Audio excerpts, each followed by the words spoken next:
Good evening, men and women of the internet. This is Deep Issues webisode number 34. To be exact, it's day 5407 in the search for Tim Shovelday. I'm your host, Josh Houslander. With me, as always, our illustrious producer, Adam Hernandez, and our Deep Issues expert, Ed Zaharsky. How's it going, guys? Awesome. How are you doing? Good. Tonight is not necessarily the deepest deep issue we've ever done, but it's definitely one I've been looking forward to for a long time. Definitely a topic I've wanted to discuss.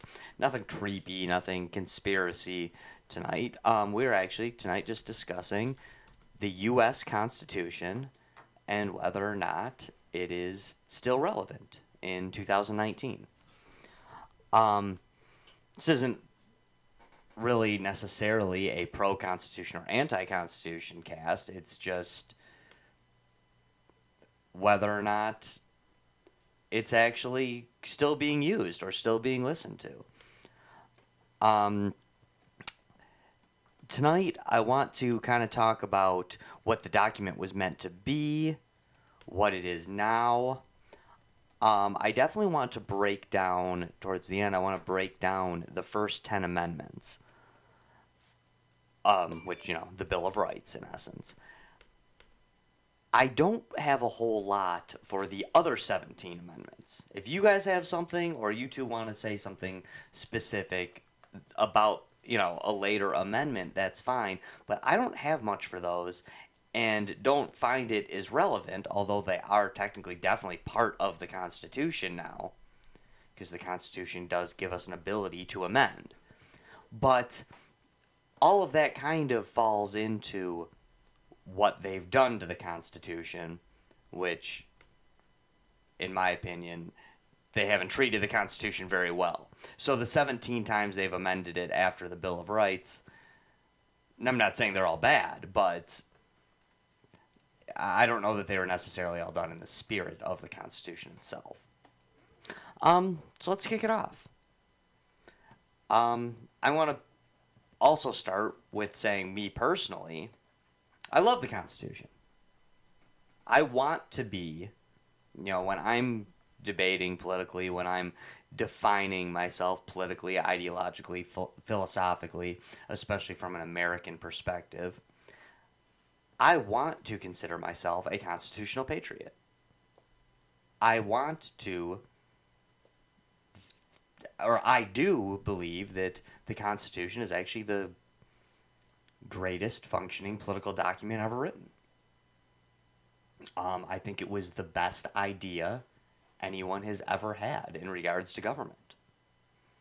Anything you guys want to say specifically about maybe your own opinions on it before we get started with the analysis? Or I think I don't know. In my recent reading on it, I guess I'm having a lot of I'm having a lot of second thoughts regarding what it's actually about, what it actually stands for, and who it actually advocates for as a document, as the entirety of the document goes. I can see why people like it. On the surface, it seems like it is a document that is good for the people. I mean, freedom of speech, freedom of the press, freedom of religion. I mean, that's just the First Amendment. Mm-hmm. That seems like a great thing. And on the surface, it is. I mean, who are we as a people if we can't, freely assemble without, persecution from the state or, and so on and so forth. I think it's very typical, maybe, that, that those are, the top. Mm-hmm. Are at the top of it, and I know what you've mentioned before, that the Bill of Rights, these first 10 amendments to the Constitution are the most important, and perhaps they are. But when you it seems like when you really look at who the framers were and maybe what their intentions were, I think that there may be a more negative. I think there's a more negative impact on the majority of the people in the country than there is than it is an actual good thing for them. So, Ed, do you have any opening thoughts or? I guess really just, I think the Constitution really, one of the reasons why it was successful and why it's great is because it's essentially a recognition of natural human rights. I mean, it's not like it's a fully scoped out law of the land, but rather a sort of framework of, this is things that people should have and kind of how we should run things. But a guarantee of rights no matter what else is going on, in essence. Because government doesn't grant them. I mean, they're natural, God-given, and it recognizes that. It's strangely, or not strange, but glad that you opened, Adam, with talking about the Bill of Rights, because I'm a big James Madison fan. James Madison is usually, people look at me funny when they say, they know I'm a history guy, or politics guy, say, who's your favorite president? I always answer James Madison. Big Madisonian. I love the Federalist Papers. Wrote a lot of papers myself on the Federalist Papers while I was in grad school doing all this stuff. But strangely enough, James Madison originally opposed the idea, as the key writer in the Constitution, opposed the idea of the Bill of Rights being added onto it. People were demanding a Bill of Rights. Say, no, the Constitution's great, but we have to have a Bill of Rights that lays out what, we are allowed to do. And Madison opposed it not because he opposed freedom of speech or the right to bear arms or the right to, no, he supported all that stuff, but and eventually he came around on this, but he opposed it because he was afraid that if you laid out those specific rights, that people would view those as the only rights that are guaranteed to you. And he's saying that, no, the Constitution itself lays out that we are a people that are free. He wasn't wrong. No, he's not wrong at all. And that's what you say. I mean, and I even use this argument from time to time when people will say, oh, we regulate cars, but we can't regulate guns. And the response being, we don't have a constitutional right to cars. We have a constitutional right to guns. And James Madison, I think, would both agree and disagree with that statement. He would say, well, you do have a constitutional right to guns, but actually, you have a constitutional right to be free. You have a constitutional right to that, too. And if guns Or in that case, horses. Right. And he said if cars were wrong, we'd have said cars, Or we'd have said... And actually, one of the forgotten amendments, and this is not a Bill of Rights, but the 14th Amendment actually gives the right to transportation, especially interstate transportation. And although it's largely ignored, it actually has been ruled that basically the whole idea of a driver's license being given as a privilege rather than a right is unconstitutional. We have the right to transportation, and it's actually been ruled in the Supreme Court that no, you don't just, by saying you have the right to transportation, that doesn't mean you are allowed to walk. That means that you have the right to transport yourself the way people of your era are transporting themselves. Whether that be, not necessarily public transit, but, if, locomotive, automobile, horse and carriage, scooters, hoverboards, whatever. You do have that right. I don't want to get off topic with this too much, Josh, but I mean, these are interesting points that you bring up, and I'm going to admit right now I'm not as in tune with the Constitution as you are. You're much more knowledgeable about it than myself, but like I said, that's the notion of, transportation as a right is interesting, especially now considering you can't live without a job, and you Right. can't have a job without adequate transportation. Right. And Unless you work remotely. unless you work remotely, and again, that's something that is, pretty much something. It's new of this time. I mean, you really couldn't work remotely. 40 years ago? Even now, It's a small fraction. I know Yeah. dozens of people actually that work remotely, but I do not know one person who works remotely as an entry level position. No. They No, at one they're highly point skilled positions. they at one point had to drive to an office, and then they earned that position of you can work from home, or you can work from home 75% of the time, or something along those And lines. even those people, generally speaking, have to travel into some sort of office at least once or a handful of times a year. Yeah. Like, it's not, there's almost no job. There's some contract, but Yeah. Sure, it's 100% remote. Exactly. Yeah. No. Exactly. I agree. So I guess and thank you, Adam, for saying that. I do appreciate that, and it's true. I don't say that I know the Constitution well because I'm trying to brag, but it is something I studied. While some people were at the university studying things that were going to make them some money someday, I was studying this. Loser. Yeah, pretty much. While you were becoming qualified to be a nurse or an engineer, I was becoming qualified to host podcasts on the Constitution. Hashtag capitalism. Yeah, exactly. So what kind of and then I want to go back to your point too, Ed, with your natural rights. What kind of document was the Constitution meant to be? A living, breathing document. No, it was not meant to be a living, breathing document. I just said that because I know Yeah, Josh doesn't agree with that. It would infuriate me. Hold on. Before we continue, what is the meaning behind that? In case people don't. Okay, this is a largely progressive idea. The idea that the Constitution is a living, breathing document that is supposed to change with the time. Okay.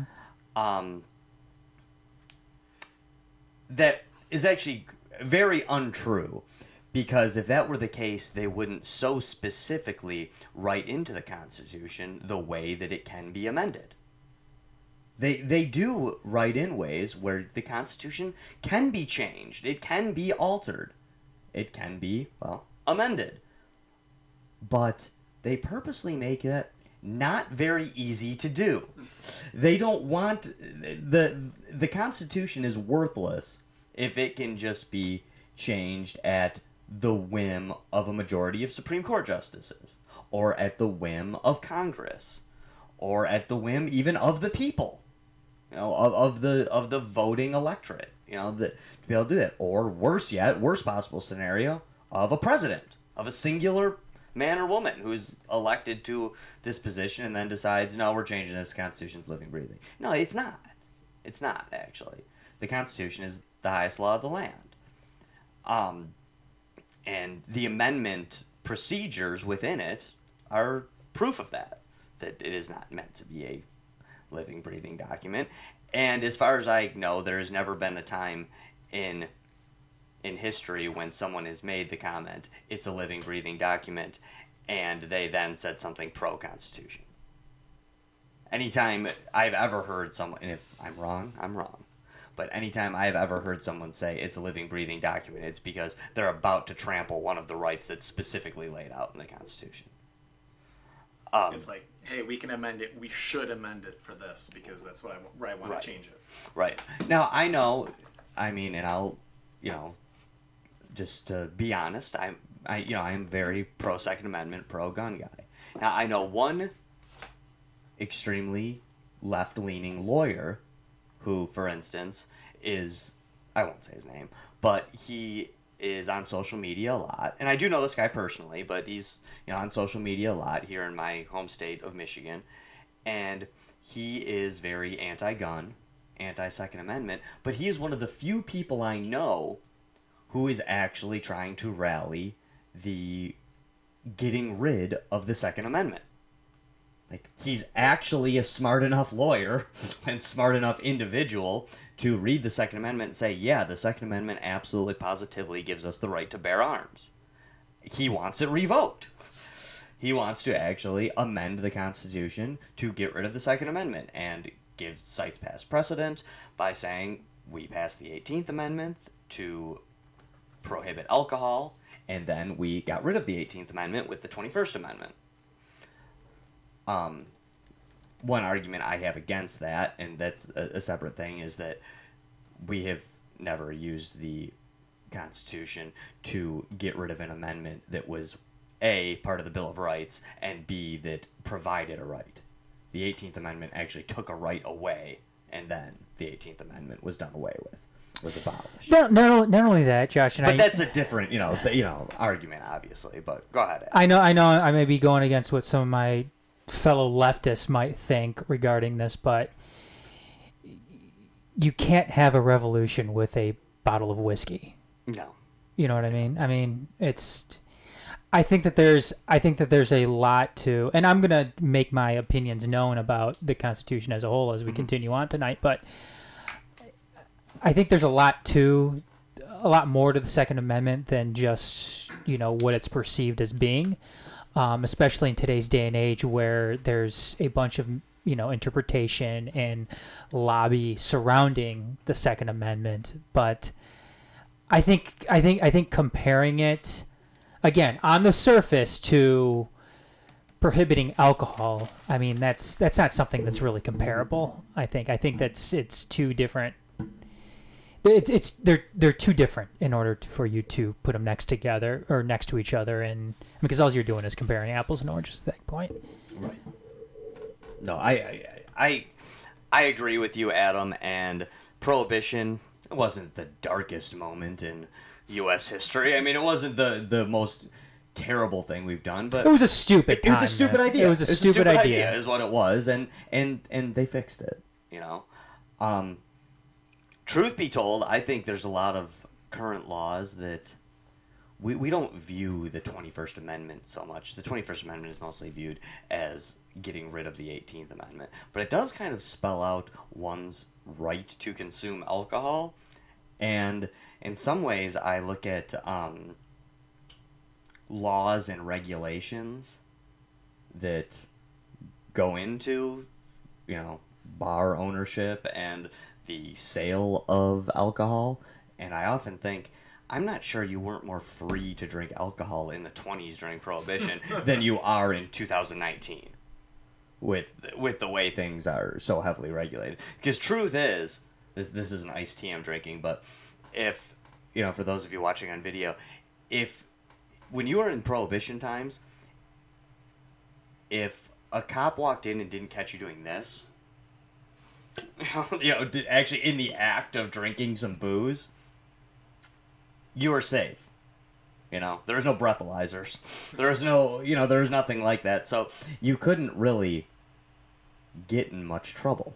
You could get in trouble for owning a speakeasy, or something like that. I mean, let's look at it from this too. I mean, the Constitution is in some ways it's a framework of capitalism. Mm-hmm. As a capitalist nation, or as it would become one, why would it? It's stupid to prohibit an arm of business. I mean, people like to drink beer. Mm-hmm. People like to drink alcohol. Why would you say it's illegal for somebody to sell it? Right. And the answer would be, safety, it's bad for you. But then we go back to, but we tried Prohibition, it was a terrible idea. We tried the war on drugs, it was a terrible idea. So... It's like the war on terror is becoming it's a terrible idea as well. But, I agree. I mean, the thing is, though, is you can't, and this is something that happens all the time still, is people try to legislate on morality. Right. And you can't do that. Not to say that it's immoral to drink beer, to drink alcohol, or to consume alcohol. I think that's dumb. I don't drink alcohol, but I don't drink it. I don't not drink alcohol because I think it's immoral. It's a choice. It's a choice. you've made, I don't want to. I don't want to drink alcohol because I just don't think it's good for you. Mm-hmm. But there's a lot of things that aren't good for you. I mean, and call me a hypocrite or whatever. I don't care. But like, No, that's not hypocritical of you at all. Actually, I mean, the bottom line though is like I said, you can't legislate on morality. You just can't. Mm-hmm. And that's something that yes, they were able to fix, and they being the United States government. However, we still see it happen time and time again where the government still tries to legislate on morality. So. No, absolutely. Adam, another thing that you and I have discussed on this show and Politics of the Empire and the Xcast very frequently is the divide between not conservative and liberal, not left and right, but north and south, the authoritarian And libertarian. aspects of the political spectrum. And to me, the Constitution really defines that in a lot of ways, and it's one of the reasons why it's so easily ignored these days when we pretend like the divide is between left and right. And one of the reasons I love the Constitution, and this is something that's up for debate, this isn't, official, and Adam, you may disagree with it to some degrees, but the Constitution, in many ways, is a blueprint for not only natural rights, but for anarchy. The Constitution has a lot of the ideas of anarchy put into it. But I would actually argue that a republic under the rules of the Constitution would actually be south of anarchy on the political spectrum, of the authoritarian libertarian spectrum. Because anarchy technically should be the ultimate form of liberty, right?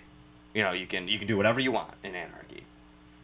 It's, there is no government, do whatever you want. So people say, oh, you want to own a tank? Yeah, own a tank. It's anarchy. But then what is the ultimate criticism of anarchy? What stops somebody from just this is, I know that Adam and I, we've and Ed too, we have defended the philosophical ideas behind anarchy from time to time. But what's the same thing everyone always says to you, Well, anarchy's chaos. Yeah, anarchy is chaos. That's what people, that's the misconception of anarchy. Right. But they would say, let's keep it to where they maybe kind of have a point. Because anarchy is not chaos. But they would say, well, what stops somebody from just taking all your stuff? What stops somebody from putting together a group of 12 tough dudes and taking over the city? What? How's that any different from what we have right now? It isn't. It sounds a whole lot more like I'm describing statism than anarchy, in my opinion. But well, usually it's a state too taking stuff from people. So, but what can stop you from that is, because what'll stop you if, okay, you have, it's anarchy. You have a right to have a gun, but there's no law against having a gun. But what if somebody comes and takes all your guns? Well, the Constitution actually provides all the rights you get in anarchy, but with that extremely small state there, that government is supposed to be there to protect those rights. That government is only supposed to step in when somebody is taking those rights from you. So you say, oh, well, that's taking rights away from people by saying you're not allowed to steal other people's stuff. No, because nobody has a right to that. You don't have a right to someone else's goods, to someone else's labor, to someone else's belongings, to someone else's wealth. So the Constitution is supposed to protect the ideas of natural law and anarchy. It's supposed to say, there's basically no government here unless you try to trample people, unless you try to take away the rights of somebody else. then we will step in and say, no, you can't do that. You can't hurt people, and you can't take their stuff. The basic, that is the true libertarian mantra, if you will, to use I guess it'd be like the back to the small L, then back to the big L form of libertarian. Like, not the party, but the true proper noun to describe the ideology. I'm sorry, Josh. I don't necessarily agree with that take on it. Just because, and again, I mean, we may have to do another show on anarchy, whether it's whether it's deep issues or politics of the empire. Right. Just because anarchy, again, this is, I mean, people get it confused all the. Well, they don't get it confused. They just get the term just outright wrong, mm-hmm. and anarchy doesn't necessarily mean no government, in my view. I mean, it definitely means no state. And I think you could distinguish a state from a government. And usually what you mean by state is something that is completely centralized. You can have a horizontal government among the people. And I think that this is where I guess I differ, or I disagree with the notion that the Constitution is necessarily, protecting anarchy or an anarchist form of government, simply because I think that the Constitution, and I mentioned this earlier, in its framers were, I mean, I think it was James Madison that goes and he talks about, and he says this, I believe, in the Federalist Papers too, that that the Constitution is there to help protect the minority people mm-hmm. in the United States. However, he also he mentions the opulent minority, and the opulent minority is the. I think this is Hamilton. No, it's James Madison. Is it Madison? Yeah, okay. It's James Madison. And Hamilton talks a lot about the tyranny of the majority, as well in Federalist Papers. And James Madison, like I said, he talks about the opulent minority, which is the wealthy minority in the United States, mm-hmm. and their right to property. And again, I need to look at this further and see what it's all about. But when you are talking about protecting the opulent minority and what the opulent minority is ultimately going to be able to do, well, the opulent minority are going to be the landowners. And what you have, what that essentially is protecting, in my opinion, is a hierarchy. And in anarchy, one of the cardinal rules, I believe, is there being no hierarchy. That's not necessarily true. Of course it's true. Anarchy, I mean, that's exactly what it is. I would, Adam, and you're right, we definitely need to do a show on anarchy. And I think that's one thing that you and I are going to agree on more than most political topics is mm-hmm. when we talk about anarchy. I think it'd be better for politics of the empire, but I'd be down be down for either show. Although it'd be great for this show too, because I'd love to have Ed in on it. I'd love to have Ed and Dorf on it, so we could do both or either or a combo. But and you make great points, Adam. I agree with most things you say, although I disagree that there can be a government, because I do define anarchy as the absence of government completely. And I do believe there can be a hierarchy. One of the reasons I believe there can be a hierarchy is, I would just say, priests, bishops, religious people. I'm sorry. Hold on. Let me. I'm sorry. Unjustifiable hierarchies. Of course.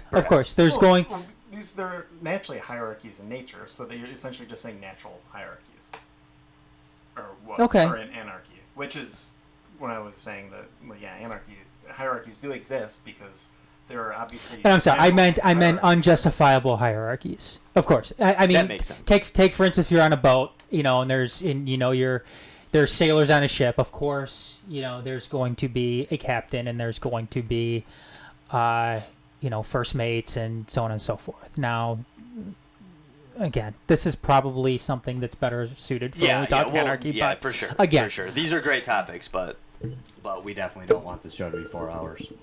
I kind of do want it to be 4 hours, but the people listening don't. To me, one of the most underrated or one of the things that needs to be looked at the closest when talking about the Constitution, because I love the Bill of Rights, as I mentioned.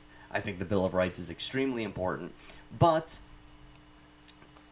it would be incorrect to say that the Bill of Rights are not part of the Constitution. They are part of the Constitution, as are the other 17 amendments. They are part of the Constitution, just as much a part of the Constitution as anything else. But the Constitution was written without them. You know, the Constitution was written without the amendments and even with the Bill of Rights.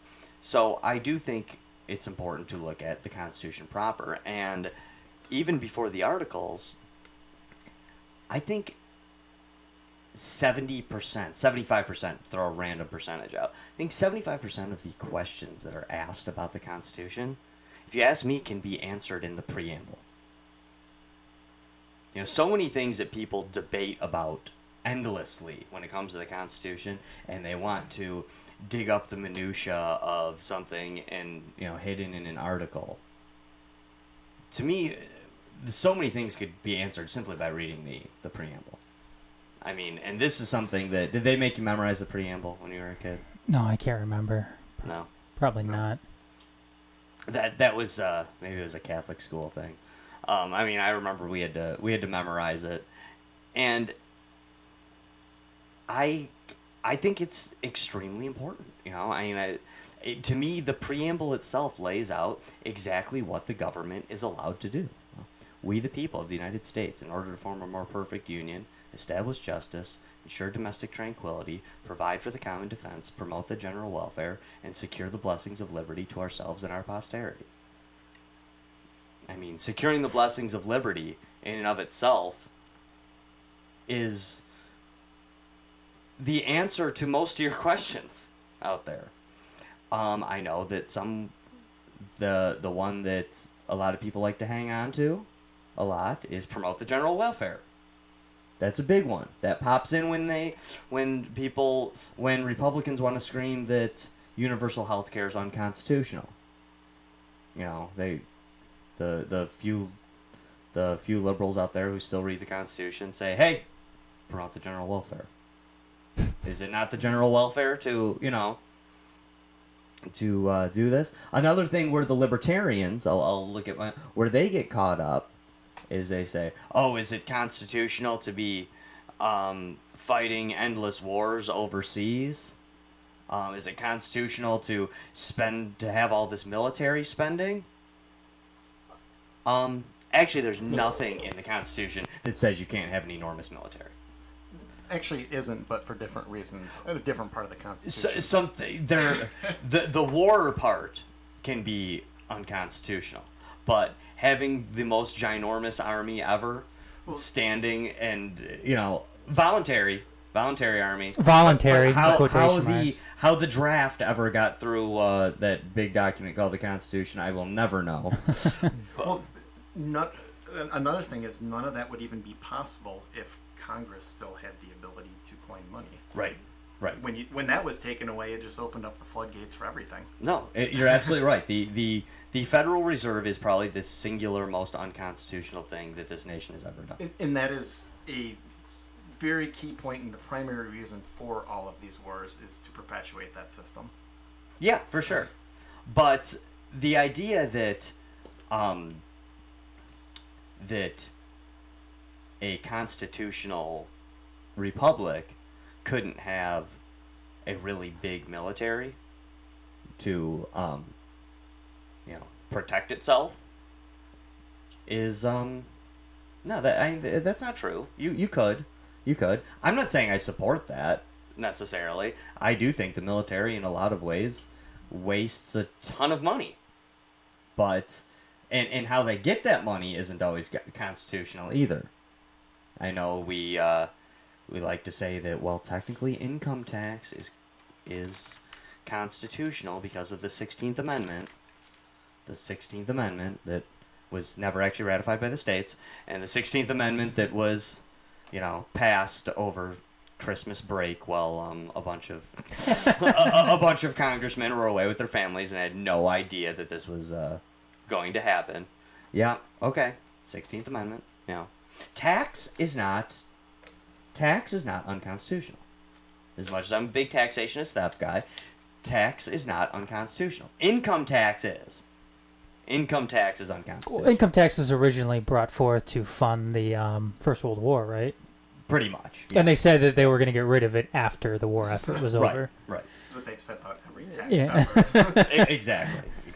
Yeah, 1913 is when we, passed the 16th Amendment, which supposedly allows income tax to be constitutional. You know what's so funny about that too is that the United States has been so fortunate that their location in the world. Mm-hmm. They have two big oceans to, as a huge buffer zone between them and where most of the war takes place in the world, whether it's, Europe or Asia or wherever. They probably could have avoided an income tax and still been able to fund the war effort simply because of what else was happening in the world at that time. Again, and just how fortunate the United States was in not having their factories or cities or anything like that be bombed into oblivion because of war itself. Strange too that in 1913 we passed this to more or less fund or help fund, World War I. Yet at that point, our president and our Congress were still telling us that there's no way we're getting in World War I. That was not going to happen. Another thing every politician ever Woodrow said. Wilson ran. They won't go to war, then they go to war. Woodrow Wilson is elected in 1912. This passes under him. He runs for re-election in 1916 with the campaign slogan, "Vote Woodrow Wilson, he kept us out of war with Europe." 1917, his second term begins. A few months later, we declare war on Germany. So, at the very beginning of his second term, when he ran for this Josh? What are people gonna say as a defender, maybe, of Woodrow Wilson, that maybe Germany was trying to bring the war to the doorstep of the United States when they tried to bring Mexico into the war and attack the United States from the southern border? Right, yeah, and they're going to mention that, well, he did keep us out of war with Europe for the first 3 years of World War I, and things changed. We had to join the war, and so, and I'm not somebody who necessarily says we shouldn't have been in World War I. If there was ever a just war fought, to me, it was World War II. World War I feel like was kind of a war that had to be fought. It wasn't a war that had to be started. It started for very silly reasons. And to me, World War I is the exact reason why things like the League of Nations and later the United Nations, why they're a terrible idea. Why we then took World War I and World War II to then say, we need a League of Nations and we need a United Nations. No, it's actually... God, they should have kept the League of Nations. It sounds so much more like... It does sound cooler, doesn't it? Does sound cooler. Which, again, League of Nations, Woodrow Wilson's idea. But back then they still were kind of following the Constitution, and that was a treaty. The Senate didn't ratify that treaty, so we never joined. The League of Nations started, it was our idea, but the U.S. never joined it. They shouldn't have. It was crazy and silly alliances between countries that led to World War I in the first place.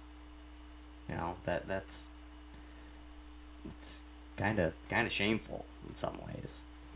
But famous quote about the League of Nations is, that was one of Woodrow Wilson's 14 points that he brings to Europe after World War I ends, and it was the Prime Minister of England who criticized Wilson the most.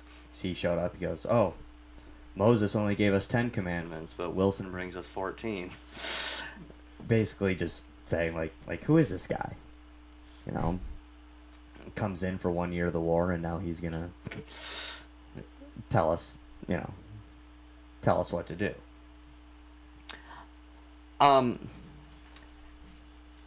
If you want to wonder whether or not we are still following the Constitution, or whether or not we're still using this document, I want to read you Article 1, Section 1 of the Constitution, for those of you who need a refresher, haven't read it in a while.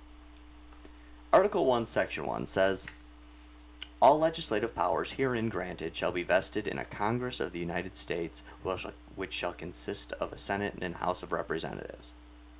That's Article 1, Section 1. How often do we break that one?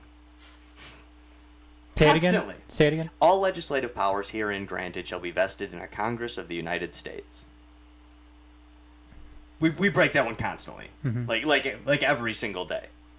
I mean, we have judges legislating from the bench all over the country. We have presidents who sign executive orders and legislate from the Oval Office constantly. This is the exact thing they're not supposed to do. This isn't like that's bending the rules. That's the exact thing they're not supposed to do. The president is supposed to do nothing but enforce the law, whether he likes the law or not. That's what an executive does. That's what the executive branch does. The judiciary is supposed to interpret the law as it is meant to be, regardless of what they think. A judge, by definition, is supposed to have no opinion. No opinion whatsoever. That's why you never see them typically like. Wait a second. Yeah, you do. Never mind. Where do you not see the Supreme Court? Because they show up to the State of the Union, but there's typically a political event that they don't show up to, and I think it's to. Oh, is it show their impartiality too? Is it when they when the opening session of Congress? Is that what it is? I think so. There might be more too, but yeah, the executive branch kind of like ushers them in and welcomes them, but the judicial branch is not there typically for that thing. I think is what you're getting at. So Section 1, Article 1, broken constantly by judges and presidents. And not to mention the people who have fallen into the wide expanse of the executive branch. And the executive branch, according to the Constitution, or how it was originally put together, is supposed to be like 6 people. You know, I mean, the executive branch is maybe that's an exaggeration. 100 people, maybe. If you count aides and secretaries and people that don't actually have any power but just work for it. It's not supposed to encompass a dozen plus cabinet positions with their own agendas and just hundreds and hundreds of people working for them who not only are there pushing papers or doing a job for somebody else. This isn't somebody that, hey, the Secretary of State is an important person, so he or she needs people to, or newly formed government agencies that trample on the privacy of its citizens. Yeah, exactly. This isn't like, okay, well, there's a Department of Homeland Security. He needs somebody to file his paperwork for him and keep his file cabinet in order and dictate his memos. No, these are people with power. These are people that do things unilaterally on a daily basis that affect law. I was going to say infringe on liberty, but maybe there's even the guy out there, or girl out there who is really pushing for your liberty. They have no right to. These are not elected officials. These are not people that have actually any power whatsoever. And I think a big common misconception is people say, what's the most powerful branch of government? You got the executive branch, the legislative branch, and the judicial branch. There shouldn't be any. Well, actually, Adam, that's what I was going to say. Many people say that they're all equal. Well, that actually isn't true. There's a reason why the legislative branch is right. put in first. The legislative branch is supposed to be the most powerful. Why is it okay for the legislative branch to be more powerful than the executive branch and the judicial branch? Because the power is spread between more people. The power is spread between those 535 men and women elected by the people to serve their will. The most powerful government in the world is a unified United States legislative branch. Right. I mean, it can supersede whatever the president likes or doesn't like. Yeah, I mean, they can... Yeah, I mean, and that is the beauty of the checks and balances of the Constitution. Sure, Congress legislates. Basically, the only legislative power granted to the president via the Constitution is veto. They pass a law, he can veto it. Unless there's a supermajority. But they can overrule his veto, and when the veto is overruled, that's it. Nothing more. The judicial branch can say that something that Congress did was unconstitutional. Congress can amend the Constitution. If it is truly the will of the people, and the judicial branch says, no, you can't do that, it's unconstitutional, they can change the Constitution. They can make their action constitutional by changing it. That's a big deal. But it's not easy to do either. And like you said, Adam, that to overrule a president's veto, you need a supermajority. And how often have we seen a supermajority actually happen? In the past, you didn't necessarily see supermajorities party-wise, but you did see supermajorities overrule presidential vetoes because it was the will of the people.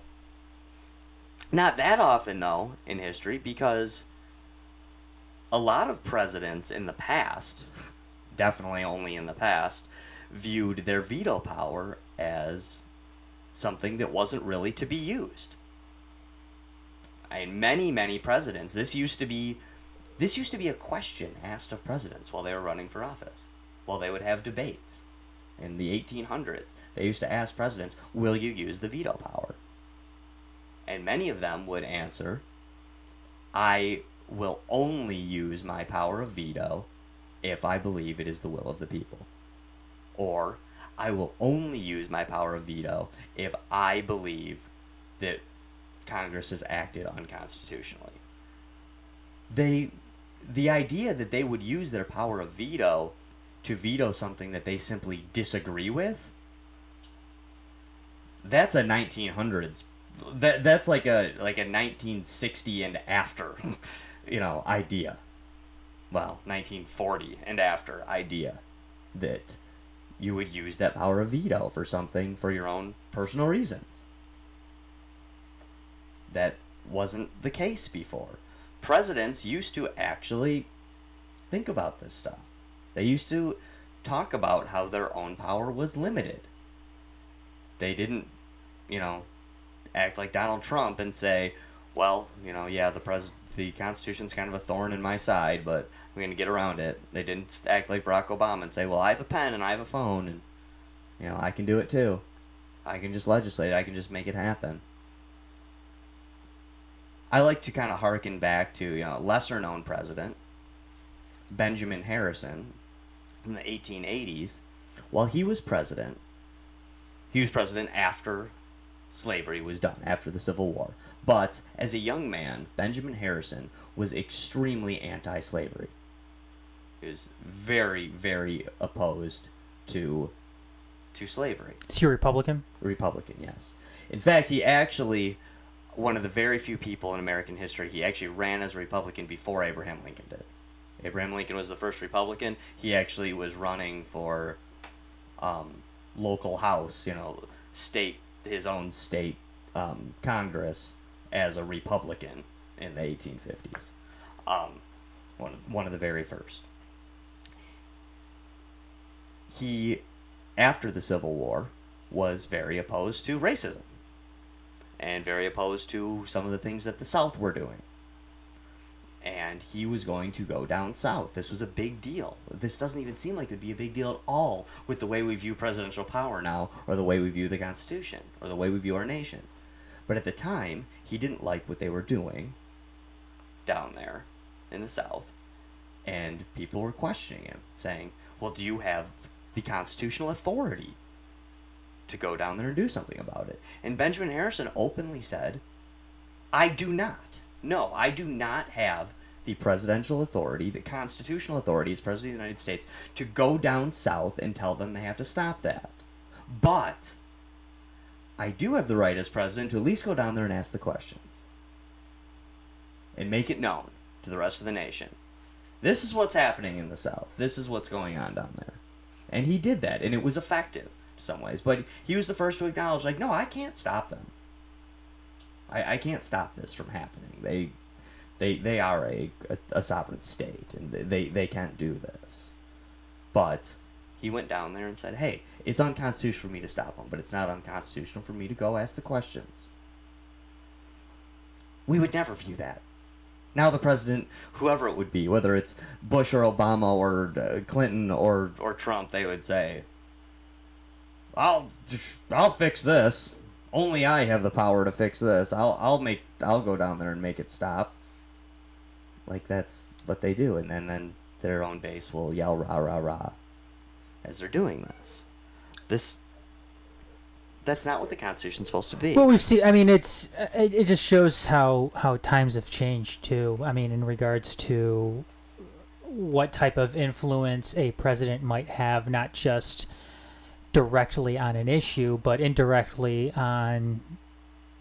with other things. For instance, a company may change their business practices. This is especially the case now with Donald Trump, and just his use of social media and whatnot. A business may be hesitant to do something because it might upset the president, and they might not do that because they don't want Donald Trump or whatever to get onto Twitter and try to influence the consumer because of they did something that he potentially doesn't like.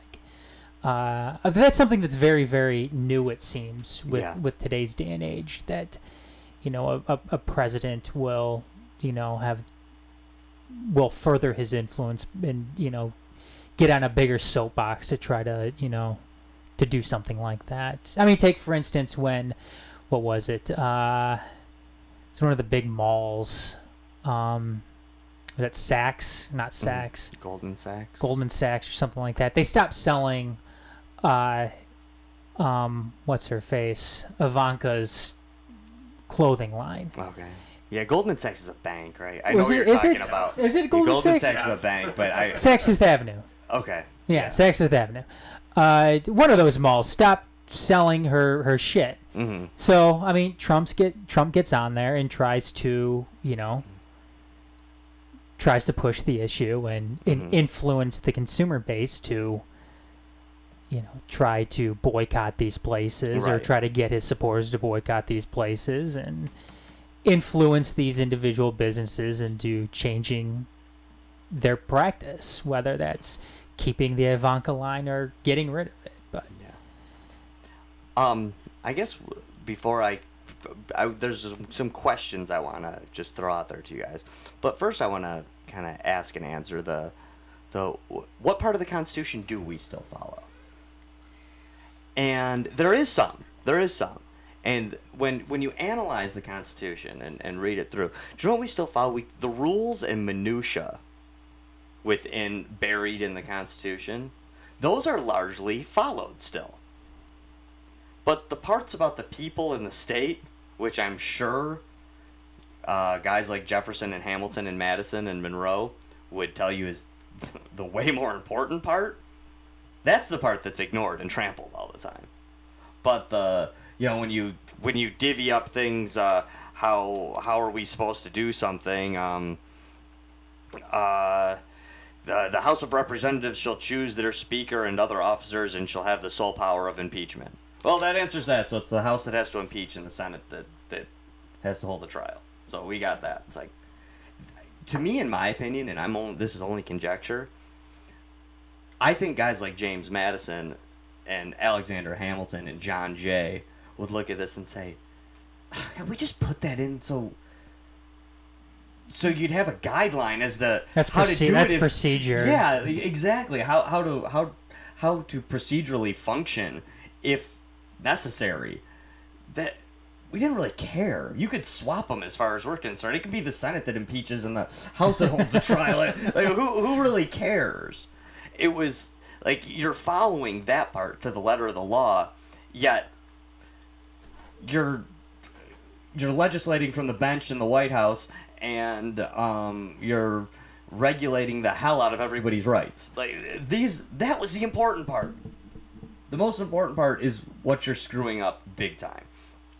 So the question I was asked is, are we free? Right now, as a country, are we free? No. Are we already under tyranny? Yes. I say yes. I say no, we are not free, and yes, we are already under tyranny. What's the solution, though? Because it's pretty obvious we can't vote our way out of this, that we're not going to be able to incrementally affect change in the opposite direction like we've been doing it. And what I would see is possibly a viable solution, not very popular, didn't work out the first time, but secession. Like, technically it's not disallowed by the Constitution, but it wasn't successful. And I would add a nonviolent secession, I think, would be a potentially viable solution, because then you could create a new region that would actually follow something similar to a constitution. I am so on board with anyone saying, like, yeah, and it's, this isn't going to change by voting. The only reason I hold out a little bit of hope for changing it or making it better via elections or through politicians is that we do have this excellent framework. It's not like some lunatic has to get up there and we have to all vote for him. We could, in theory, slowly get back to it by just saying, like, whoa, we have this great framework known as the Constitution. We could get back to it. We could reset here and relook at our own document. Is that gonna? I'm not predicting that's gonna happen. By the way, I'm not. I'm just. It's the only reason I can even kind of hold out hope for it. I like to kind of think of it as a house. You build this great House of Cards? No, not a house of cards. The opposite. I like to think of it as this perfectly built house with excellent brick and nice roof. But it doesn't matter how perfectly you engineer your trusses or how great of a roof you put on it or how perfectly stacked your bricks are to keep this house standing. If the people inside the house are always breaking up the sheetrock and they go up in the attic and they start cutting on the trusses and poke holes up through the plywood, then your house is going to fall apart. And that's what happened to our Constitution. It wasn't attacked from the outside and we made it to like, oh, we just can't follow this thing anymore. No, it was actually, although not perfect, it was doing a pretty good job until we started ruining it from the inside. And so then when you say, well, is the Constitution, are we still using it? Is it useless? Say, no, it's broken because we broke it. But what are you gonna do? Go outside the house? Like, no, I mean the roof might be leaking, but you're still better off in a storm inside the house than you are, in the front yard. And that's kind of how I view it. Is that, it would be really difficult to repair this house now. But at least it's still easier to repair it than it would be to build a new one. Or to start from scratch. So we do have this base. We do have this thing. But it's very far gone. And I feel like another poor defense of the Constitution or our current system, where we're pretending like we use the Constitution, is that people like to say, well, it's still better here than it is anywhere else. There might be some truth to that. Might be a little bit of truth to that. Just because it isn't terrible doesn't mean you're free. Just because... do you think that back when we had monarchies, the epitome of not free, where you are a subject, not a citizen, do you think that was always misery? No, there were times... kick-ass monarchies. Yeah, there really was. There was some times where the people were pretty happy. They're doing all right. The economy's good. People are working. The king was doing a good job. But that doesn't mean they were free. That doesn't mean it was great. That doesn't mean that it could take a turn for the worse the very next day, or the very next year. So, doesn't mean we can't come back to some other stuff, but I'd like to at least really briefly break down the 10 amendments before we kind of, the Bill of Rights themselves, before we kind of wrap up and kind of bring in where we're exactly at right now. And that's, the First Amendment. We all know the First Amendment. Freedom of speech. Do we still have freedom of speech? Maybe, yeah, I think so. Do we still have a free press? Yeah, I don't think they're doing a very good job. I think they're, actually pretty lousy in a lot of ways. But yeah, I guess it's... I think, influence too over the press has... But this isn't framed in the Constitution at all. Mm-hmm. I mean, what type of influence you're going to have over a quote-unquote free press? I mean, how much does big business and big corporation play into the part of a free press? True. And that's something that I think is as much of a problem today as perhaps any other issue that somebody might have with the press itself. Mm-hmm.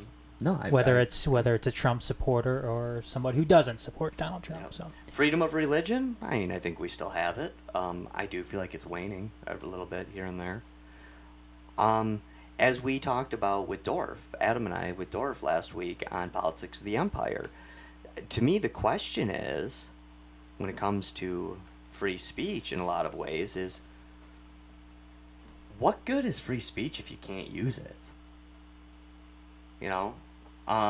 I know this comes into play a lot in the workplace, and hey, I'll be the first one to say that the Constitution gives you a right to free speech. It doesn't give you the right to a job. Because if you're censoring your words, you're censoring your thoughts as well. Right. Freedom of speech is really freedom of thought. Mm-hmm. we're also talking about last week, Josh, freedom. I mean, I don't know if we use this term, but freedom of a platform. Yeah. I mean... Right. You're not necessarily given, just because, how did we phrase it? We phrased it really good last week. You have freedom of speech, you don't necessarily have freedom to an audience. That's, yes. And that is true. So when, Facebook and Twitter want to, they're private companies, they can do what they want, was the name of last week, was the title of last week's show. Yeah. But at the same time, like I mentioned with the 14th Amendment, the Supreme Court has ruled time and again that you don't just have a right to something, you do have the right to function in current society with that right. And how do people talk in 2019? How do you get your point across? Through social media. through Facebook, through Twitter. Yeah. So when you say, oh, you have freedom of speech, you're allowed to say, well, where are you allowed to say? Your living room? With your doors locked to your family? Well, I mean, guess what, everybody? You think they didn't have that right in communist China? I mean, you think that everybody in the USSR, where they didn't have freedom of speech, you think that when they lock the doors at night and are whispering to their family at the dinner table, you think they all just said, yay, Stalin, all the time? No, they had issues then. They were talking about them. So yeah, it is a slippery slope. And yes, you don't have a right to a job when your boss wants to fire you because you said something stupid. And you don't have the right to an audience.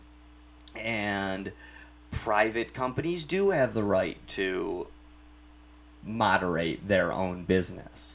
But again, you have to look at these things, because what good is freedom of speech if you're not allowed to use it? You know, that's I'm pretty sure that, you know, it doesn't mean you can speak without any consequence. But, you know, okay, if you work for McDonald's and you put out a big Facebook post or you start a Facebook page that says McDonald's sucks, and it starts to grow in numbers, and they find out and they fire you, that's one thing. But if you have a job and they're going back 8 years before you work there, looking at your Twitter account, they don't like something you said and they fire you, I don't know. I mean, seems like a bit of an infringement to me.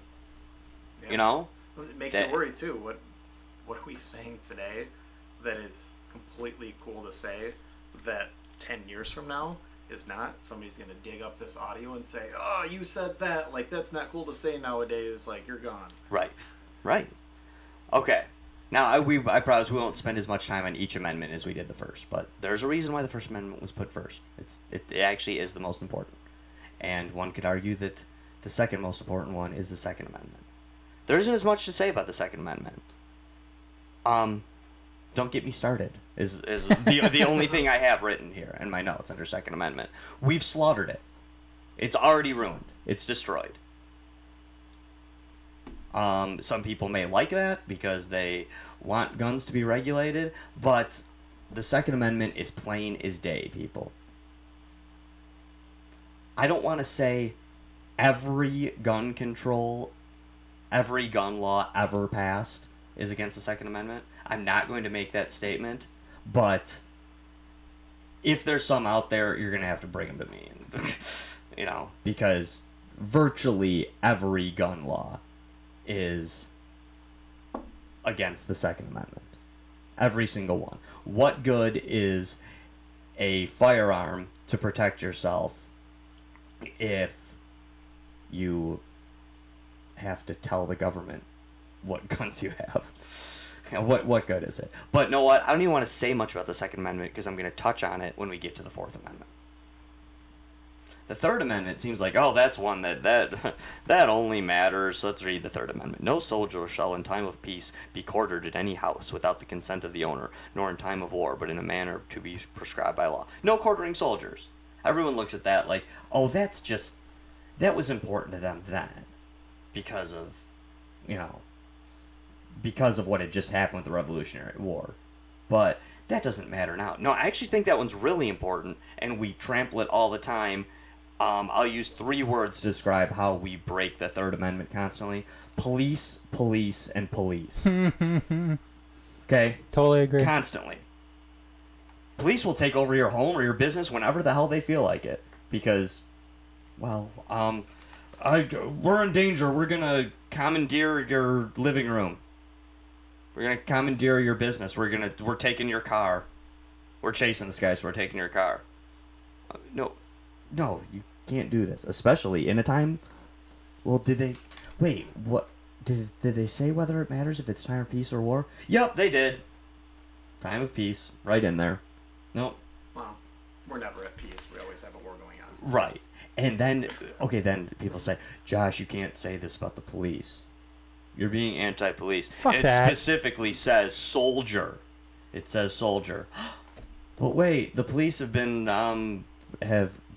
labeled as paramilitary over and over again by the courts.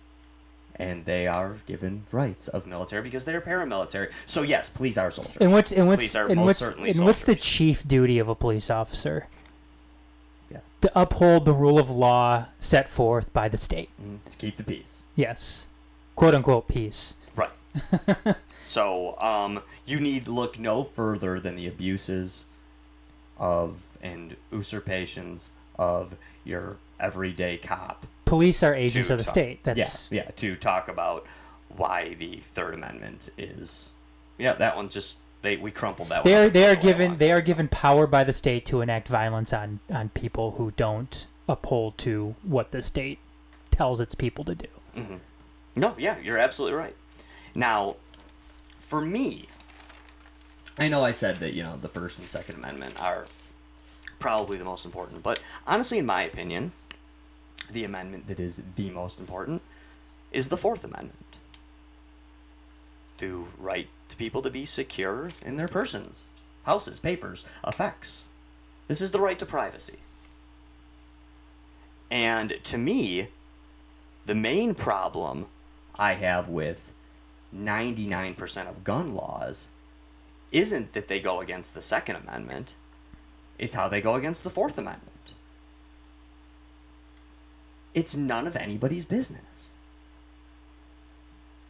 A little quip I like to throw out regularly is, if someone from the government asks you a question and you are not allowed to answer that question with the response, none of your business, then you're not free to do it. You're not free to do it. Do you own any guns? None of your business. What's in your car? Yeah, what's in your car? None of your business. I like to say that we're not free to get married in this country. People love to argue about gay marriage, straight marriage, all the different kinds of marriage. Hey, sir, are you married? None of your business. That's freedom. That's the freedom to get married. Not a piece of paper issued by the state. That's free marriage. Hey, are you two dudes married? None of your business. Is this your wife? None of your business. That's freedom. That is the only form of freedom, truly. So the Fourth Amendment, your right to privacy, to me is completely stomped on. Next to the Federal Reserve, in my opinion, the thing that is the most unconstitutional thing this country has ever done isn't something done by Barack Obama, who I couldn't stand. Isn't something done by Donald Trump, who I'm not a fan of. It's the Patriot Act. The Patriot Act is an absolute spit in the face of the Constitution. It is an absolute disaster. But terrorism. Yeah, exactly. But terrorism. I mean, come on. Everybody has to be sick of the Ben Franklin quote by now. Any person who gives up security in the name of liberty deserves neither, or who gives up liberty in the name of security deserves neither liberty nor security. This is all this is. And the war on terror. Well, we're gonna declare a war on terror, which is funny because that's how they phrase it. But then, did they declare the war constitutionally the way you're supposed to? No, they didn't. They kind of pretended like they were gonna, but the last war we declared in the United States was World War II. I mean, you basically saw that too with the war on drugs. I mean, yeah. I mean, they were giving cops the ability to go and look at somebody on the street, pull them aside, and pat them down. Well, one of the ways they sold the Patriot Act to people like me, to liberty-loving people, like calling it the Patriot Act. Was that, and this is true. The Patriot Act technically didn't do anything more than give law enforcement or government officials, give them the rights to potential terrorists as it did to potential drug dealers and pedophiles. So technically this was kind of already passed.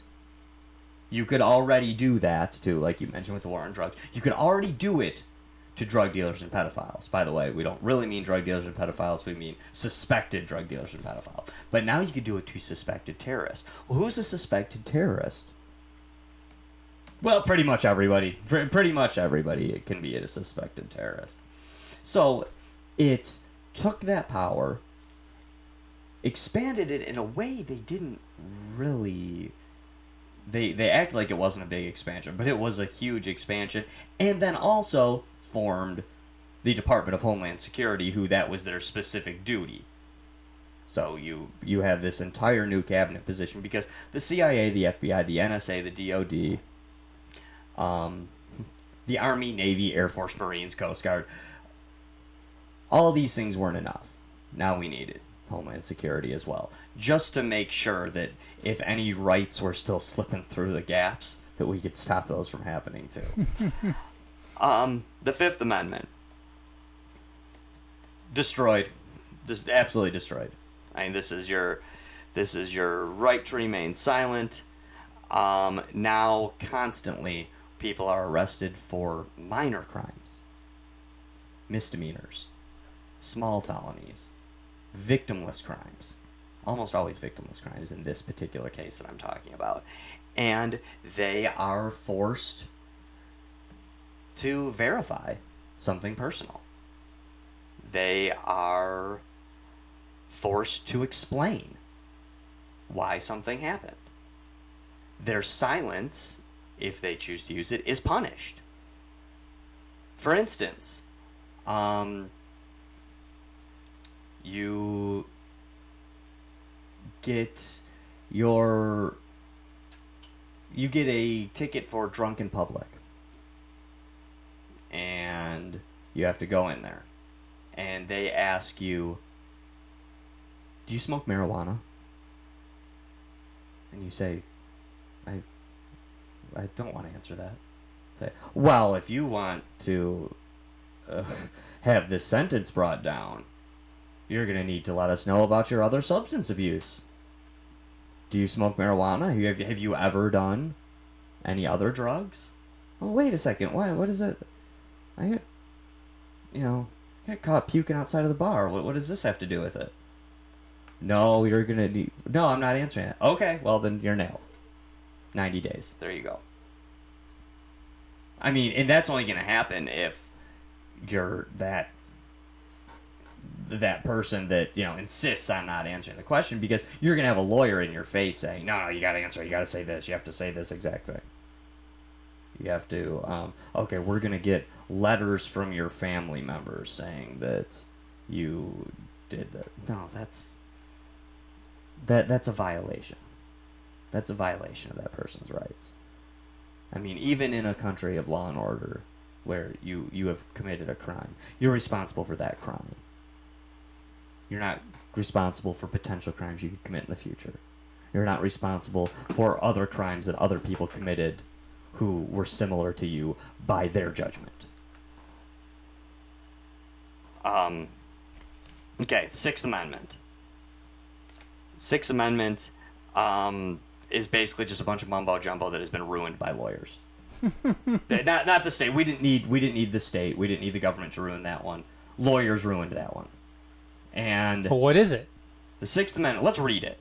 In all criminal prosecutions, the accused shall enjoy the right to a speedy and public trial by an impartial jury. Speedy public trial is what they usually use, but we're going to read the rest of it. Of the state and district wherein the crime shall have been committed, which district shall have been previously ascertained by law, and to be informed of the nature and cause of the accusation, to be confronted with the witnesses against him, to have compulsory process for obtaining witnesses in his favor, and to have the assistance of counsel for his defense. Now, they always love to say, what's the Sixth Amendment? Oh, speedy and public trial. We still do that. That's good. But, like I said, your lawyers have gotten rid of all the rest of it. Because, again, to be informed of the nature and cause of the accusations. Well, you weren't, but they told your lawyer. It's just good enough, and he told you to trust you. To be confronted with the witnesses against him. No, you don't get that. No, nobody gets that. And if you beg for it, your lawyer's going to say, no, that's stupid. We're not going to do it that way. But if you insist on defending yourself, you can do that. But just gonna blow up in your face because they're not gonna rule for you anyway because you're viewed as an idiot who's trying to defend himself. To have compulsory process for obtaining witnesses in his favor. No, nobody gets to do that. That's not a thing. And have the assistance of counsel for his defense. They do that. They do that. That part they do. That last part. If you show up to court without a lawyer, They will give you a lawyer. they'll give you some cat. Typically, though, it's a lawyer who has like 10 other Oh yeah. cases going on that day, and He doesn't give a shit. yeah, he doesn't give a shit. I was fighting a ticket once for my license was technically suspended. It was like, you get pulled over and you have a ticket you haven't paid yet, and you get a ticket for a suspended license. So I'm trying to fight it just to get that knocked down, And I, of course, didn't bring a lawyer. And in my case, I admit, like, I had a public defender come up, super nice dude. And he was like, "Oh, you want some defense?" I was like, "No, I'm just gonna go in there." And he was like, "Hey, let me help you out." And he did actually. He was like, "Hey, I know this judge. I know what to say. Let me help you out, man." And he did, and he got it dropped. And it was, and I was like, "Oh, I'm glad I did that. I'm glad I took him up on it." But that was a minor thing, I loved how he approached you, though. He said, "Hey, you want a little defense?" Yeah, and he was guy like, he was just a guy trying to. Like, I honestly got the impression he was trying to do what was right, trying to help people out. He's probably bored at work, He's like, "Ah, man, it's a light day. Let's see what's going on in the hall over there." Yeah.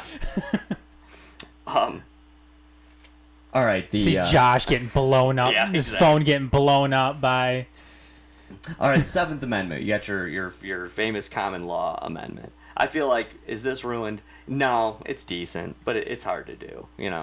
This is your right to trial by jury, in essence, is the Seventh Amendment, and yeah, you still can, but again, you're probably going to be talked out of it by somebody, in a lot of cases, some lawyer's going to jump in and kind of do it, but you can, if you go in there and you have the money.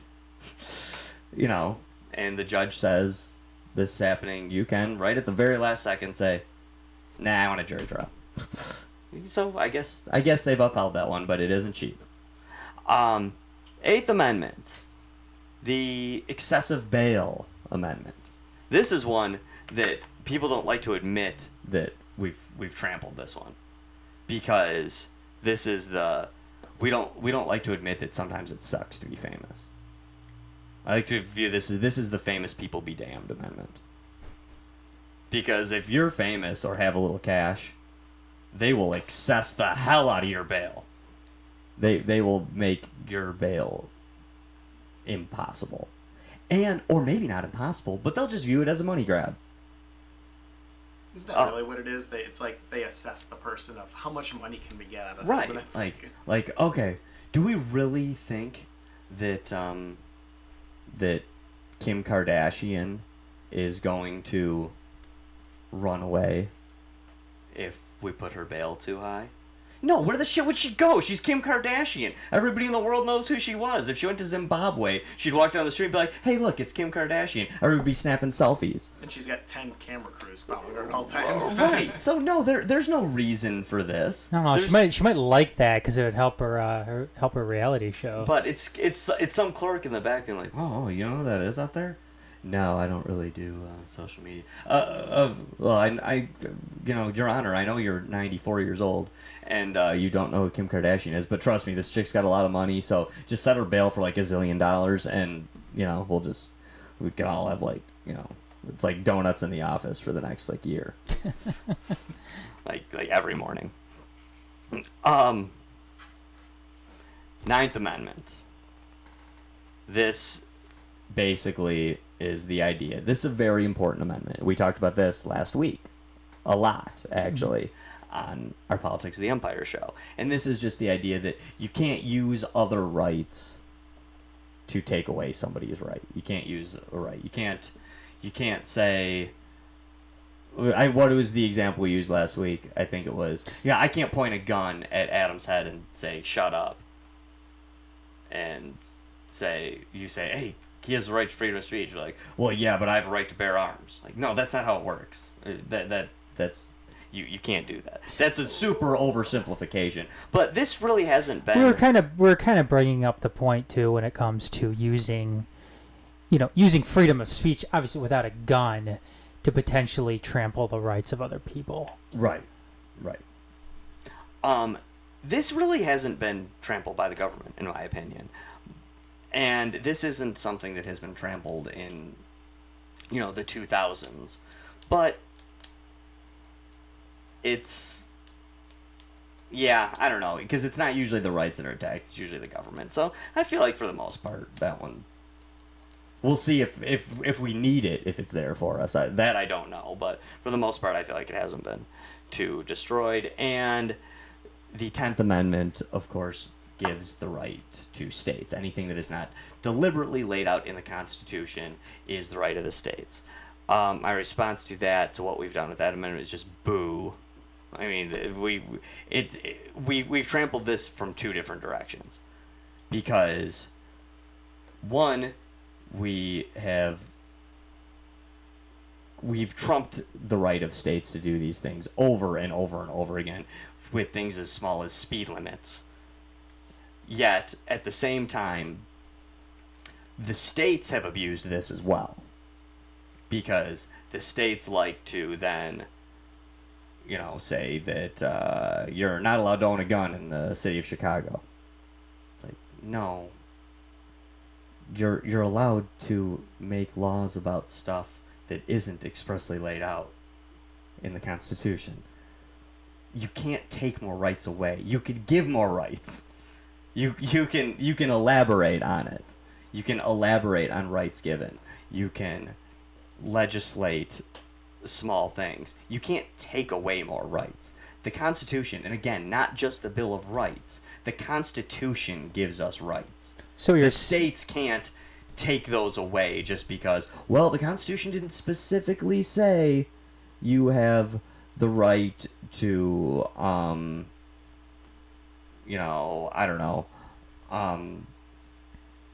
to get a license to fly a plane.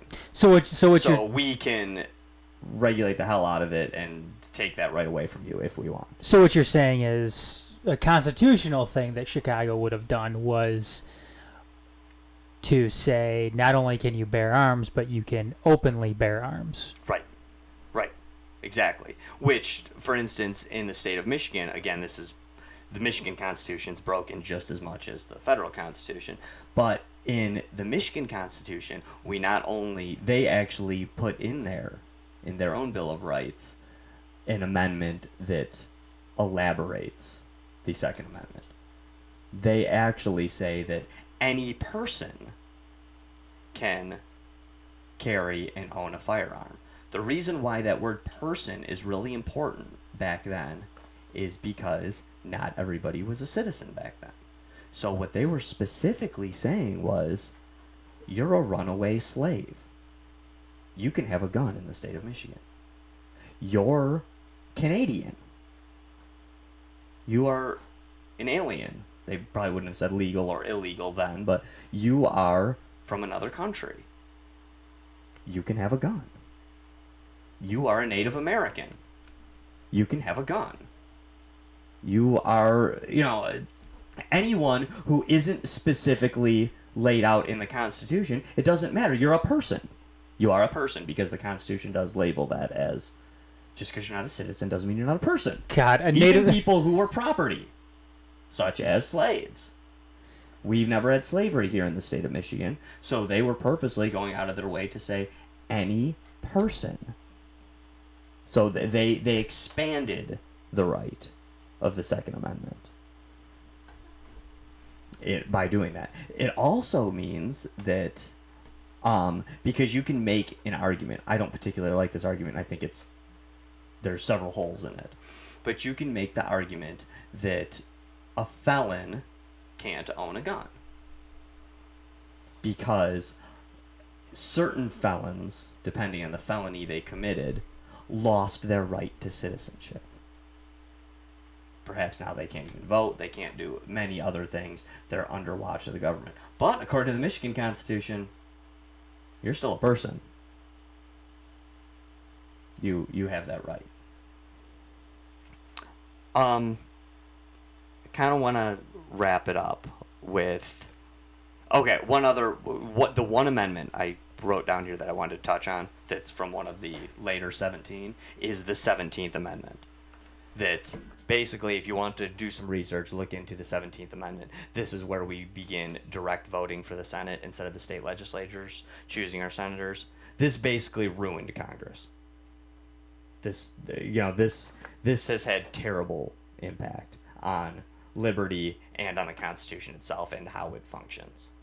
The 17th Amendment is really a lousy amendment. Now, we've kind of all decided that, no, we're not free anymore. We're living under tyranny. Now, are we more free than other nations? Are we more free than Canada, for instance? Now, Canada doesn't have a constitution like we have, where, they've never claimed to be a free country. So, are we more free than Canada? I would say probably yes, I guess.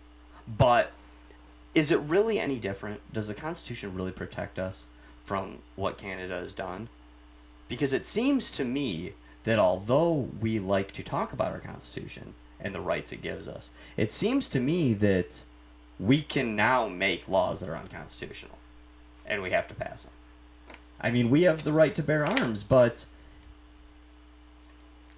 I mean, if Congress passes a law next year that says no more AR-15s, it's going to go through, right? I mean, and you won't be able to buy AR-15s anymore.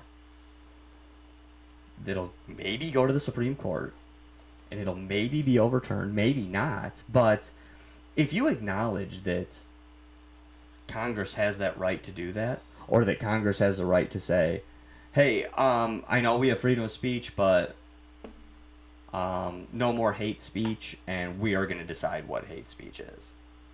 If they pass that law, what stops them?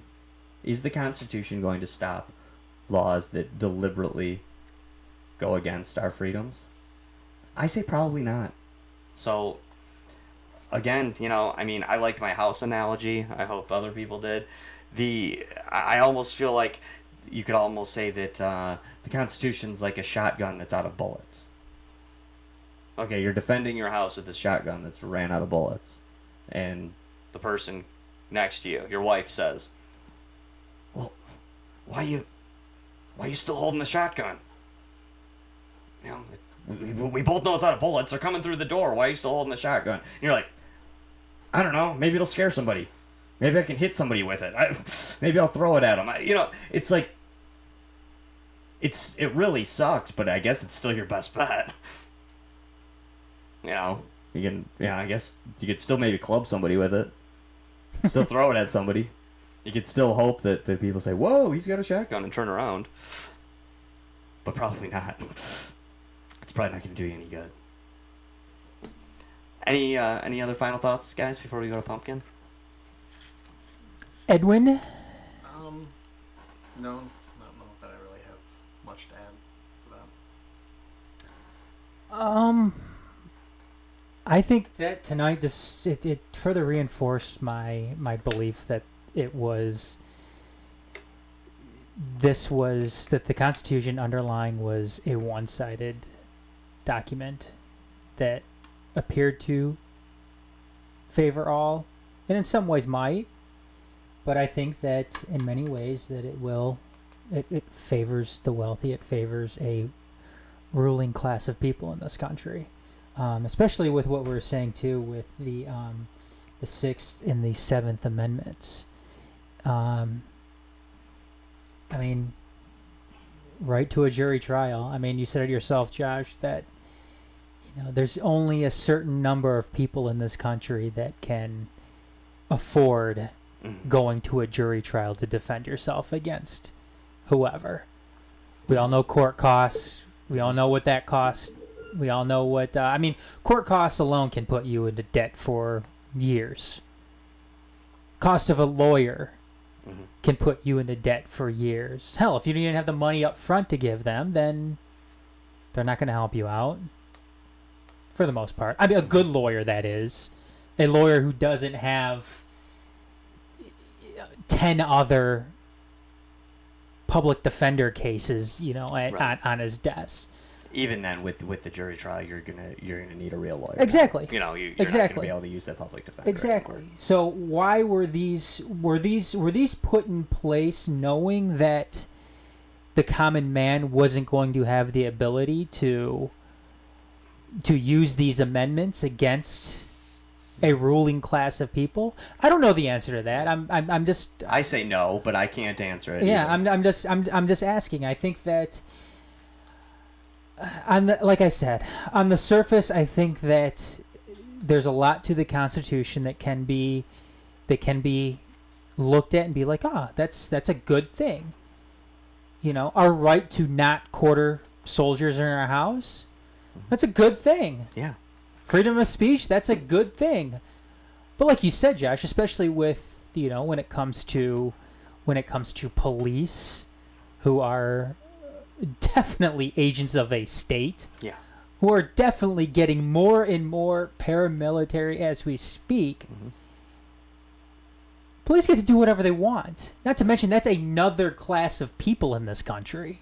Yeah. How many benefits, how many social benefits do police officers get in this country because they are law enforcement?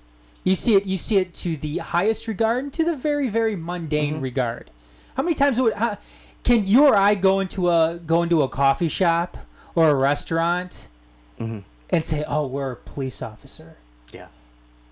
Can we get a discount? Yeah. Right down from not having to use your turn signal and getting free breakfast at McDonald's. Not only that, Josh. How many benefits? Well, of course, you get benefits when you are in the Army, and that's why I kind of scoffed at the idea that, here in the United States we have a volunteer army or a volunteer military. Well, there's gonna be a ton of people out there. There's gonna be a ton of poor people out there, and I know I'm kind of rambling about other subjects here, but people are, in many cases, are forced into the military just so they could make their way through life, just so they can get a GI Bill, just so they can get money to go to school and make a somewhat decent life for themselves. Because otherwise, they wouldn't have money to go to school. They wouldn't have money to, essentially do anything unless they were in the military. And what I'm getting at here is that, which really has nothing to do with what I just mentioned, but you go to, how many times have you looked at something? Have you looked at buying something? Or even if you go out to the movies, they have military discounts. That's what I'm talking about, when it comes to agents of the state having their own class among society that grants them certain benefits, whether they're on duty or off duty. And I don't know. Bottom line is, I think the framers of the Constitution had one basis in mind when they were doing this, and this was to protect their own interests. And listen, I know a lot of people in the military. I know a lot of cops. And if you're out there listening, and sorry, you're thinking I'm gonna backtrack here, and I'm actually gonna double down on something. If you're listening out there and you think these guys are being anti-military, they're not supporting the troops, these guys are being anti-cop. If you're out there listening and you're thinking that, shame on you. Because if you're not allowed to say this stuff about them, then what Constitution are you defending? This is... I'm sorry, I have major, major problems with what's become of law enforcement in this country. I have major, major problems with how we use our military. It's unjustifiable justice. That's what it is. Right. And yeah, I have major problems with it. And again, like we've said, I know hard pill to swallow, liberty lovers.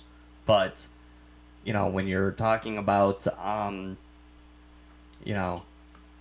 and take them, Molan Love, pry 'em out of my cold dead hands. Blue Lives Matter. Blue Lives Matter. Who do you think enforces the gun laws, guys? It's not the liberals. it's the cops. So come on. What do you really stand for? When you say pry 'em out of your cold dead hands, who just shot you? It's the cops did. Sorry. But, I mean, if you're one of these people who says these things or has these views, well, I mean, I'm asking you to take a step back and examine them. Not necessarily change your mind, but take a step back and examine what exactly it is you really believe. One more side note that's kind of unimportant, but that I wrote down here. And I'm going to use the example of the bump stock ban. Trump and his bump stock ban. I'll say, that's not against the Second Amendment because bump stocks aren't a gun. They're just an accessory. It is, but okay, fine. For argument's sake, I'm giving it to you. It's not against the Fourth Amendment because bump stocks never technically had to be registered, so it's not infringing on your privacy to know if you had a bump stock. I mean, it is against the Fourth Amendment, but whatever. That's fine. It's not against the Fifth Amendment because, you know, this is an even hard one to come up with a reason. It's not against the Fifth Amendment because, you know, even though you don't have you're not allowed to be silent about whether or not you have one in your closet. But okay, whatever. You want to tell me all the reasons why it's not against this amendment, that against that amendment? Article 1, Section 1. It's an ex post facto law. Other people have told you, or not Section 1, Article 1, not Section 1. Section 1 is very short. But it's an ex post facto law. Other presidents, other Congresses have ruled that it's legal to have one. To automatically say, no, you're not allowed to have them anymore. And not only now they're illegal, but it's illegal. You all of a sudden are committing a crime by having something that you bought legally. That's an ex post facto law. Extremely unconstitutional. So, there you go. For you people arguing the bump stock with the Trumpkins, you don't need to quote an amendment. It's an ex post facto law. Can I add one other thing too, Josh? Absolutely. I mean, I heard this. I'm not quite sure if it's true or not, but the average lifespan of a constitution in the world, I heard, is 17 years. Mm-hmm. Again, I don't know if that's true or not. I heard it was, but people might ask, well, you know, if you're criticizing our Constitution like this, you know, why has it lasted for so long? It's a great question. Why has it lasted for so long when, you know, average length of a Constitution's life is 17 years? I mean, we've had ours for over 200 years in this country. I mentioned this before, and is it maybe because of our proximity to the rest of the world? I mean, maybe the fact that we haven't had. We're one of the youngest countries in the world. We are one of the oldest constitutions. Yes, we are one of the youngest countries in the world to have one of the oldest constitutions. But was the last time the United States' borders were invaded by a foreign country? I'm talking mainland United States. Was it 1812? Yeah. Or War of 1812, yeah. 1814. Yeah, I mean, was that it? I mean, is that one of the reasons though? America has been so fortunate though because of their proximity to the rest of the world and the fact that they do have two large buffers between themselves and a part of the world where there typically is more unrest. I mean, I think that's a good point that leads to a lot of other things. The answer I would give to that, and yes, it's a biased answer, is the Constitution has lasted so long because it's great. Because it's such an excellent document and it does such a good job. And even though we tried to start stomping on it in around 1795, I'm going to give them the entire George Washington 2 terms. We started stomping on around 1799. It's hold up. You know, I think it's done a good job. And I think the stat is, if I'm correct, I'm pretty sure I'm right on this, it's the oldest functioning constitution for a federal government. I think the only thing older is the Constitution of Massachusetts, which was written by John Adams. Technically, while the Articles of Confederation were still going. And that was one of the documents they used as a proof for the current for our Constitution.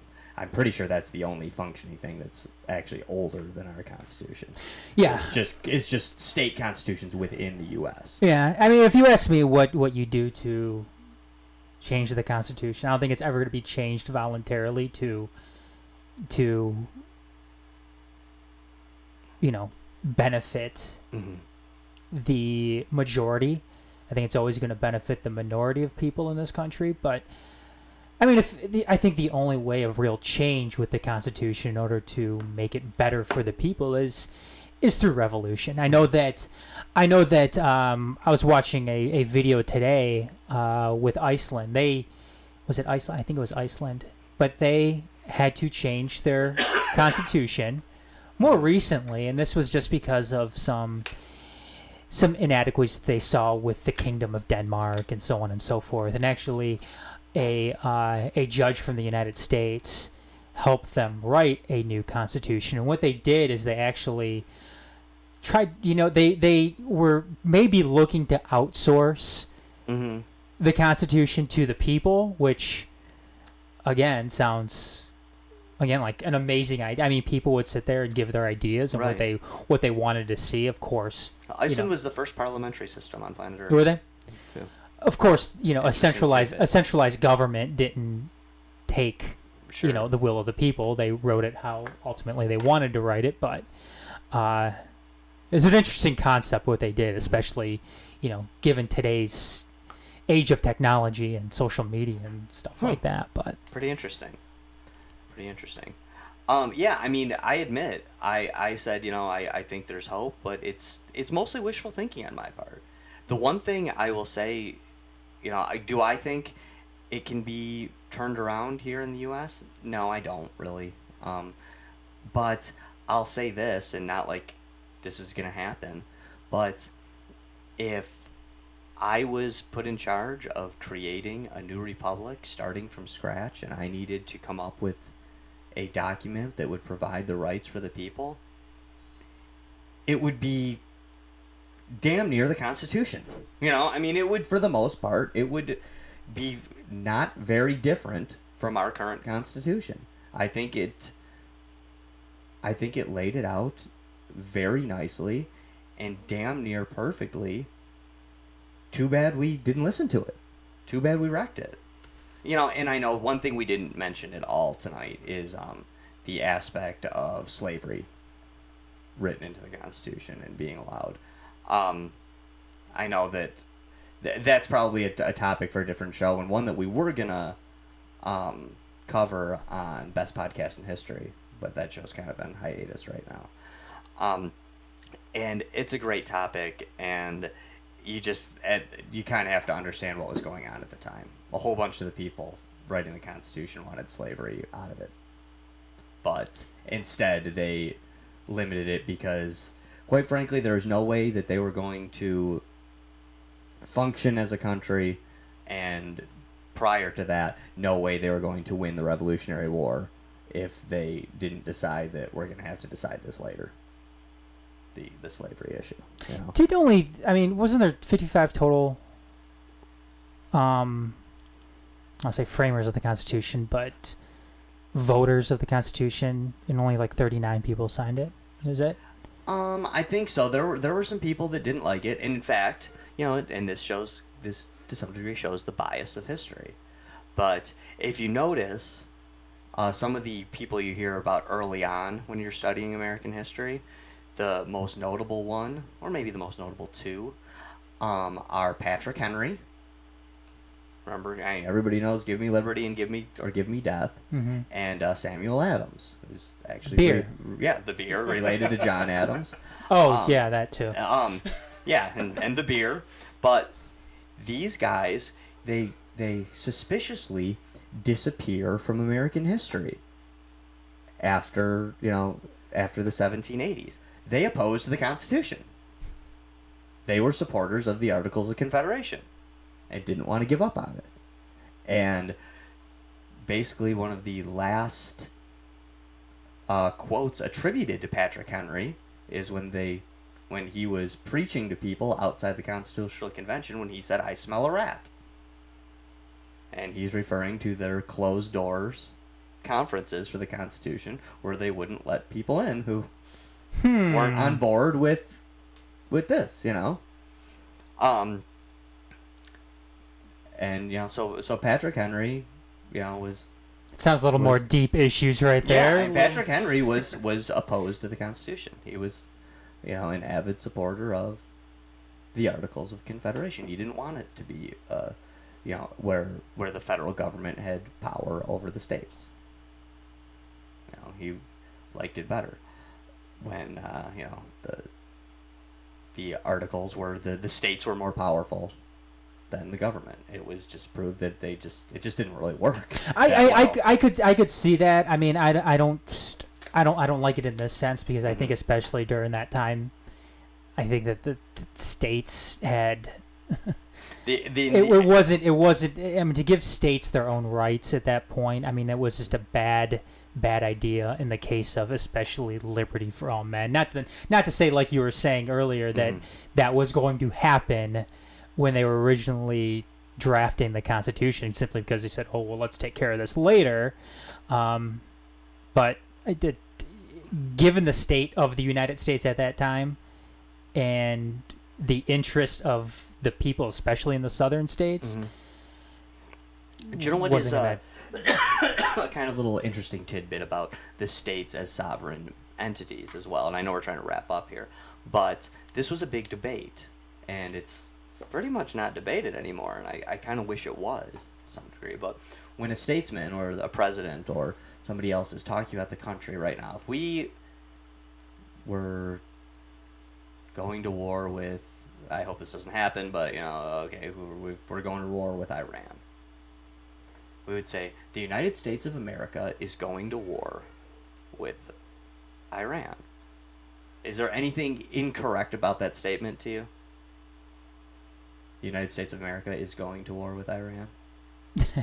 Not every state might. Just the verb. There's plenty. There's something wrong with it. Well, what's wrong with it to some people, to how they would describe it, is it should be the United States of America are going to war with Iran. And that was something that was highly contended back then. Is it the United States of America is, as in the United States of America are one entity, or the United States of America are, as in they are multiple entities?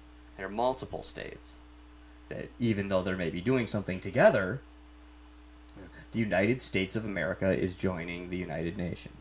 Or is it the United States of America are joining the United Nations? This is not the way it is, though. Right, but that's how you would have said it. I mean, yeah. In 1840, that's how you would have said it.